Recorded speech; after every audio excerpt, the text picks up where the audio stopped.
अच्छा दादी, करता हूँ। ये 6 आ गया मेरा, आपकी गोली मारूंगी मैं। अलीना बेटा, ये क्या बात हुई? ऐसे कौन शोर करता है? और ये आप दोनों कब से खेल रहे हो? दादी खैर है ना, और क्या करूँ, मैं बोर हो जाती हूँ। ये क्या बात हुई महरोज बेटे, अब आप मोबाइल पर गेम खेलने लग गए हो? होमवर्क भी किया है आपने? दादी करता हूँ जाके थोड़ी देर तक, बस थोड़ी देर खेलने दें। क्या हो गया है आजकल के बच्चों को? किसी की बात सुनते ही नहीं है। मुझे कुछ ऐसा करना चाहिए जो इनकी अच्छी परवरिश में मदद करे और उनको रियासत मदीना के उसूल भी सिखा सके। चलो चलो बैठ जाओ सब, आओ मेरी बात सुनो। मैं ना ऐसे करती हूँ, आपको एक स्टोरी सुनाती हूँ। कौन सी कहानी दादी, मतलब किस तरह की कहानी होगी? सुपरमैन। अरे अच्छा बस बस, ये सब तो फालतू की कहानियाँ हैं। मैं तुम्हें इस्लाम और इस्लामी तालीमात के बारे में बताऊंगी। अच्छा तो बच्चों, ये जो कहानी है दरअसल ये एक किस्सा है, किस्सा ग़ज़वा बदर का। क्या ये वही जंग है जिसमें थोड़े से मुसलमानों ने बहुत सारे कुफार से जंग की थी? हाँ जी बेटा, ये वही जंग है। क्या आपने ये पढ़ी हुई है? जी दादी, मैंने पढ़ा हुआ है इसके बारे में, पर मुझे अभी सही से याद नहीं है अब। वैसे उनकी कुल तादाद कितनी थी दादी? दादी हमें नहीं पता इस जंग के बारे में, शुरू से बताना क्या हुआ था इस जंग में, कब हुई थी, क्यों हुई थी? ठीक है बेटा, मैं आपको शुरू से बताती हूँ कि ये जंग हुई क्यों, इसकी वजह क्या बनी। ये ग़ज़वा इस्लाम में बहुत ज्यादा अहमियत रखती है। ये मुसलमानों और कुफार के दरमियान पहली जंग थी जिसने इस्लामी तारीख का रुख ही बदल दिया। और आपको पता है इस ग़ज़वे को यौमुल फुरक़ान भी कहते हैं। इसका जिक्र कुरान की 3 सूरतों में हुआ है, जिनमें सूरह अनफाल, सूरह आले इमरान और सूरह हज शामिल है। अब मैं आपको बताती हूँ कि ये क्यों इतनी अफजल और बेहतरीन जंग कहलाई गई और इसने इस्लाम की तारीख का रुख कैसे मोड़ दिया और क्यों इसका जिक्र कुरान मजीद की मुख्तलिफ सूरतों में हुआ।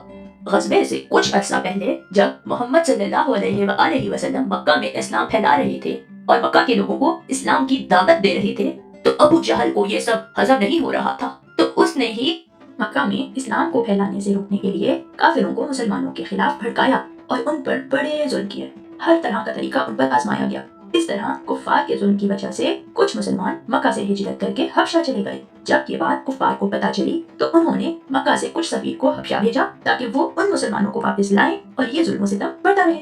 इस जुल्म की वजह से जो हिजरत हुई उसका जिक्र भी सूरह अन-नहल में हुआ है।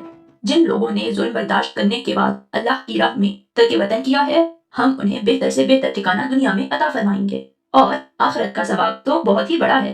काश के लोग इससे वाकिफ होते। जुल्म की इंतहा बढ़ती जा रही थी। फिर उसके बाद 27 सफर 622 में मोहम्मद सल्लल्लाहु अलैहि वसल्लम को नबूवत के 14वें साल में मक्का से यसरब हिजरत का हुक्म हुआ। यसरब मदीना का नाम था हिजरत से पहले और ये हिजरत का भी पहला ही साल था। जब कुफार को हिजरत का पता चला तो उन्होंने मोहम्मद सल्लल्लाहु अलैहि वसल्लम को शहीद करने का मंसूबा बनाया, पर उनका ये मंसूबा कामयाब ना हो सका और मोहम्मद सल्लल्लाहु अलैहि वसल्लम मदीना हिजरत करने में कामयाब हो गए। मोहम्मद सल्लल्लाहु अलैहि वसल्लम की हिजरत करने के बाद मदीना में इस्लाम तेजी से फैलने लगा। जब ये बात मक्का वालों को पता चली तो वो हसद करने लगे। उन्होंने बड़ी साजिशें की पर कामयाब ना हो सके। यहाँ तक कि उन्होंने मदीना के बाकी कबाइल को भी खिलाफ करने की कोशिश की पर नाकाम रहे। फिर 2 हिजरी रबीउल अव्वल को कुरैश का एक सरदार मदीना आया। उसने वहाँ आके मुसलमानों के जानवर लिए और चला गया। वो सिर्फ मुसलमानों को ये बताना चाहता था कि वो इतने दूर से आके भी उनको नुकसान पहुँचा सकते हैं। जब आप सल्लल्लाहु अलैहि वसल्लम को इस वाक़ये का पता चला तो उनके लिए जरूरी हो गया कि वो कोई कदम उठाएं जिससे कुफार मुसलमानों को नुकसान ना पहुंचा सके। मक्का के लोग तिजारत के लिए दूसरे शहरों में जाते थे। एक दफा मक्का के बड़े सरदारों में से एक सरदार जिसका नाम अबू सुफियान था, जो वैसे तो बाद में मुसलमान हो गया था, उसका काफिला मक्का से शाम की तरफ तिजारत के लिए गया तो उसका आप सल्लल्लाहु अलैहि वसल्लम को इल्म हो गया। आप सल्लल्लाहु अलैहि वसल्लम ने अबू सुफियान के काफिले को शाम से मक्का जाते हुए रुकने का फैसला किया, क्योंकि शाम से मक्का के रास्ते में मदीना आता है। तो आप सल्लल्लाहु अलैहि वसल्लम ने शाम और मदीना के बीच में रुकने का इरादा कर लिया। अबू सुफियान की क़यादत में 40 लोगों का काफिला शाम से मक्का की तरफ रवाना था, जिसमें 1000 ऊँट, 50,000 दीनार की मालियत का सामान भी था। अबू सुफियान को इल्म हो गया था तो वो अपने काफिले के साथ रास्ते में ही रुक गया और उसने फिर अपने काफिले से एक बंदा मक्का की तरफ भेजा और कहा कि मक्का वालों को खबर पहुंचाओ कि काफिला खतरे में। जब मक्का वालों को ये खबर मिली तो वो परेशान हो गए। अबू जहल जो मुसलमानों से जंग की तलाश में था, उसने लोगों को भड़काया और उनको खिलाफ किया और मक्का वाले मुसलमानों से लड़ने के लिए मदीना की तरफ रवाना हो गए। जब काफिला मक्का से चला था तो उसकी तादाद 1300 थी। जब अबू जहल का काफिला मदीना की तरफ रवाना था तो दूसरे रास्ते से अबू सुफियान का काफिला मक्का पहुंच गया था। जब इनको मालूम हुआ तो अखनस बिन शरीक ने वापसी की राय दी। तो अबू जहल जो कुरैश मक्का को मुसलमानों के खिलाफ भड़का के लाया था, اس نے منع کرتے ہوئے بولا کہ جن مسلمانوں پر ہم نے 13 سال حکومت کی ہے ان میں اتنی ہمت کیسے آ گئی کہ وہ ہمارا مقابلہ کریں گے. پر اخنس بن شریک نے اس کی رائے سے اختلاف کرتے ہوئے اپنے بنو زہرہ کے 300 کے قافلے کے ساتھ واپس مکہ کی طرف روانگی کی. پر جب بنو ہاشم نے بھی واپس جانا چاہا تو ابو جہل نے انہیں سختی سے روک دیا. اس طرح کافروں کے لشکر کی تعداد 1000 ہو گئی اور پھر وہ بدر کے میدان پہنچ گئے.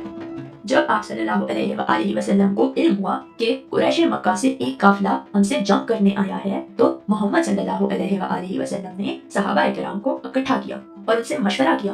پھر سب صحابہ نے کفار کے ساتھ جنگ کو درست مانا. اس موقع پر سیدنا مقداد بن عمر رضی اللہ تعالیٰ عنہ نے تقریر فرمائی جس میں انہوں نے کہا ہم ایسا نہیں کریں گے جیسا کہ موسیٰ کی قوم نے کہا تھا. تم اور تمہارا رب جاؤ اور تم دونوں سے لڑو لیکن ہم آپ کے دائیں بائیں اور آپ کے آگے اور آپ کے پیچھے لڑیں گے. آپ صلی اللہ علیہ وآلہ وسلم کے چہرے پر مسکراہٹ سی آ گئی جب انہوں نے یہ بات سنی. فرمانے لگے خوشی خوشی چلو. آپ صلی اللہ علیہ وآلہ وسلم نے بطور سپہ سالار حضرت علی رضی اللہ تعالیٰ عنہ، سعد بن وقاص رضی اللہ تعالیٰ عنہ اور زبیر بن عوام رضی اللہ تعالیٰ عنہ کو جاسوسی کے لیے بھیجا. پھر صحابہ قریش کے 2 بندوں کو پکڑ کے لائے. آپ صلی اللہ علیہ وآلہ وسلم نے ان سے قریش کے بڑے سرداروں کے بارے میں پوچھا جو جنگ میں شامل تھے. معلوم ہونے کے بعد یہ اندازہ ہو گیا تھا کہ مکہ نے اپنے جگر گوشوں کو بھیجا ہے. مسلمانوں نے آپ صلی اللہ علیہ وآلہ وسلم کے لیے شمال مشرق میں ایک ٹیلے پر چھپڑ بنا دیا کیونکہ اس جگہ سے پورا میدان جنگ نظر آتا تھا. سیدنا سعد بن معاذ کی نگرانی میں ایک نوجوان کا دستہ آپ صلی اللہ علیہ وآلہ وسلم کی حفاظت کے لیے مقرر کیا گیا اور جنگ سے ایک دن پہلے اللہ نے ان کے دلوں سے خوف نکالنے کے لیے ان پر نیند طاری کر دی تاکہ ان کے دلوں میں چین آ جائے اور ان پر بارش کی شکل میں ایک رحمت نازل ہوئی جو مسلمانوں کے لیے فائدہ مند ثابت ہوئی. کفار اس رحمت سے پریشان ہو گئے اور اس کا ذکر اللہ نے قرآن میں بھی کیا ہے. اس وقت کو یاد کرو جبکہ اللہ تم پر اونگ طاری کر رہا تھا اپنی طرف سے چین دینے کے لیے اور تم پر آسمان سے پانی برس رہا تھا کہ اس پانی کے ذریعے سے تم کو پاک کر دے اور تم سے شیطانی وسوسے کو دفع کر دے اور تمہارے دلوں کو مضبوط کر دے اور تمہارے پاؤں جما دے. میدان جنگ میں جانے کے لیے تقریباً 313 سے 317 مسلمان تھے جس میں 82 سے 85 مہاجرین اور 231 انصار تھے. انصار میں 61 اوس اور 170 خزرج تھے اور پھر 17 رمضان سن 622 کو جنگ کا آغاز ہوا. رسول صلی اللہ علیہ وآلہ وسلم نے ایک مٹھی مٹی اور کنکریوں کی اٹھائی اور اس کو دشمنوں کی طرف پھینکتے ہوئے فرمایا چہرے بگڑ جائیں. مٹی یا کنکریوں کا کچھ نہ کچھ حصہ مشرکین کی آنکھوں یا منہ پر ضرور گرا. سورہ انفال آیت 17 میں اللہ تعالیٰ اسی واقعے کا تذکرہ کرتے ہیں. سو تم نے انہیں قتل نہیں کیا لیکن اللہ نے ان کو قتل کیا اور آپ نے خاک کی مٹھی نہیں پھینکی بلکہ اللہ نے وہ پھینکی تاکہ مسلمانوں کو اپنی طرف سے ان کی محنت کا خوب عوض دے. بلا شبہ اللہ تعالیٰ خوب سننے والا خوب جاننے والا ہے. اسود بن شریک جو مشرکین کی جانب سے پہلا شخص تھا وہ یہ عہد کر کے مشرکین کی صفوں کو توڑتے ہوئے آگے بڑھا کہ وہ مسلمانوں کے حوض سے پانی پیے گا. اپنی قسم پوری کرنے کے لیے جب وہ آگے بڑھا تو مسلمانوں کی طرف سے حمزہ بن طالب نے صفوں سے نکل کے اسے روکا اور اس کے نہ رکنے پر تلوار مار دی جس سے اس کا آدھا پاؤں کٹ گیا. پر وہ گھٹنوں کے بل چل کے آگے بڑھتا رہا. حضرت حمزہ نے دوسری دفعہ تلوار چلا کے اسے مار دیا اور اس طرح وہ جنگ کا پہلا شخص تھا جو وہاں مارا گیا. حضرت حمزہ واپس اپنی صف میں جا کے کھڑے ہو گئے. اس کے بعد مشرکین کے 3 بہترین جانباز شاہ سوار نکلے، آگے بڑھے اور دونوں صفوں کے درمیان کھڑے ہو کے مسلمانوں کو میدان میں آنے کی دعوت دی. جلدی سے 3 انصار جوان آگے بڑھے جن میں عبداللہ بن رواحہ، عوف اور معوذ شامل تھے. جب قریش والوں کو علم ہوا کہ تینوں انصار ہیں انہوں نے لڑنے سے انکار کر دیا اور کہا کہ ہم اپنی قوم سے لڑنا چاہتے ہیں. تو یہ تینوں بغیر جنگ کیے واپس چلے گئے. جب آپ صلی اللہ علیہ وآلہ وسلم کو علم ہوا تو انہوں نے پھر ان کے خاندان سے 3 صحابہ کو بھیجا. پھر اسلام کے شاہ سوار اور کفار کے شاہ سوار ایک دوسرے کے آمنے سامنے آ گئے. پھر ان کے درمیان مقابلہ شروع ہوا. حضرت حمزہ اور حضرت علی نے اپنے مد مقابل کا کام تمام کر دیا. حضرت عبیدہ عمر رسیدہ تھے. عبیدہ رضی اللہ تعالیٰ عنہ نے عتبہ کے ساتھ قاتلانہ قسم سے جنگ کی پر زخمی ہو گئے. پھر حضرت حمزہ نے عبیدہ رضی اللہ تعالیٰ عنہ کی حفاظت کرتے ہوئے عتبہ کو مار دیا. عبیدہ رضی اللہ تعالیٰ عنہ محمد صلی اللہ علیہ وآلہ وسلم کے پاس لے کے جائے گئے اور پھر وہ ان کے سامنے ہی فوت ہو گئے. اس مقابلے کے آغاز مشرکین کے لیے برے ثابت ہوئے کیونکہ وہ اپنے 3 بہترین شاہ سوار کو بیٹھے تھے. پھر جنگ شروع ہوئی تو مشرکین کی طرف سے پہلا آنے والا تیر سیدنا مہجہ کو لگا. ایسے وہ بدر کے پہلے شہید کہلائے. پھر آپ صلی اللہ علیہ وآلہ وسلم نے مشرکین پر ٹوٹ پڑنے کا حکم دیا. حکم ملتے ہی مسلمان پر جوش ہو کے آگے بڑھنے لگے اور پھر کفار کو کاٹنے لگے جیسے وہ کوئی سبزی ہو. ऐसे में फरिश्ते भी आ गए और उन्होंने भी शिरकत की और फिर काफिरों का सर कलम करने लगे। इसी दौरान में माज बिन जमू और माज बिन अरफा तीर की तरह से अबू जहल की तरफ भागे और जाते साथ ही तलवार मार के अबू जहल को जख्मी कर दिया। जब ये चीज अबू जहल के बेटे अकरमा बिन जहल ने देखी तो वो दौड़ के आया और हजरत माज के कंधे पर तलवार से वार करके उनका बाजू शहीद कर दिया। अबू जहल नीचे गिर गया। सहाबा उन्हें मरा हुआ समझ के आगे बढ़ गए, पर जब साद बिन मसूद ने देखा कि अबू जहल तो जिंदा है तो उन्होंने अबू जहल की गर्दन पर वार करके गर्दन धड़ से अलग कर दी।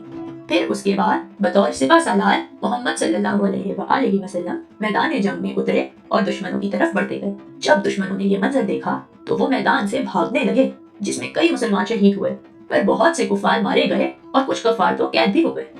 इस दौरान 70 कुफार कैद हुए और 70 ही मारे भी गए थे, जबकि मुसलमानों में 14 सहाबा शहीद हुए, जिनमें 6 मुहाजिरीन, 8 अंसार, 6 खजरज और 2 औस थे। जंग के इख्तिताम पर मुसलमानों का जब पलड़ा भारी होने लगा तो वो अपनी जान बचाते हुए अपना सारा सामान छोड़ के भाग पड़े और फिर वो माल गनीमत मुसलमानों को मिल गया। दादी, ये माल गनीमत क्या होता है? बेटे, माल गनीमत जो फौज जंग जीत जाती है वो हारने वाली फौज का सारा सामान, जैसे कि हथियार, उनके खाने पीने की अशिया, उनके जानवर सब अपने कब्जे में कर लेते हैं और फिर उनको आपस में तकसीम करके अपने इस्तेमाल में ले आते हैं। तो बच्चों, जो माल गनीमत मुसलमानों के हिस्से में आया था उसको तकसीम किया गया, जिसमें माज बिन जमू और माज बिन अरफा को अबू जहल का सामान मिला और साद बिन मसूद को अबू जहल का सर काटने पर उसकी तलवार मिली और बाकी कुरैश वालों का जो भी माल था वो मोहम्मद सल्लल्लाहु अलैहि वसल्लम ने बाकी सहाबा में तकसीम कर दिया जो भी जंग में शरीक थे। और ये सारा माल गनीमत की तकसीम का सिलसिला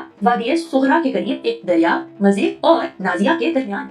माल गनीमत के तकसीम के बाद मोहम्मद सल्लल्लाहु अलैहि वसल्लम अपनी फौज के साथ मदीना की तरफ रवाना हुए और उनके साथ उनके सारे कैदी गुलाम भी गए। मदीना पहुंचने के बाद मोहम्मद सल्लल्लाहु अलैहि वसल्लम ने सब सहाबा से कैदियों से मुतल्लिक मशवरा किया, जिसमें उनको मुख्तलिफ ख्वाहिशात जाहिर की गई, जैसे कि सख्त से सख्त सजा दी जाए या नरमी से पेश आया जाए और रहम फरमा दिया जाए। आप सल्लल्लाहु अलैहि वसल्लम ने ये फैसला किया कि कैदियों को रिहा कर देंगे अगर वो फिदिया दे। जो कैदी गरीब या फकीर थे मोहम्मद सल्लल्लाहु अलैहि वसल्लम ने बगैर फिदिये के रिहा कर दिए और जो तालीम याफ्ता थे उनसे एक मुआहिदा हुआ कि वो मदीना के बच्चों को पढ़ना लिखना सिखाएंगे, इस बदले उन्हें आजाद कर दिया जाएगा। फिर जब दुनिया ने देखा कि इनके साथ इतना अच्छा सलूक है तो वो सारी कौमें हैरान रह गईं। इन कैदियों ने भी मुसलमानों का हुस्न सलूक हमेशा याद रखा। जिन सहाबा ने जंग में शिरकत की थी उनके लिए आप सल्लल्लाहु अलैहि वसल्लम ने फरमाया, जिन लोगों ने जंगे बदर में शिरकत की है वो कभी जहन्नम में नहीं जाएंगे।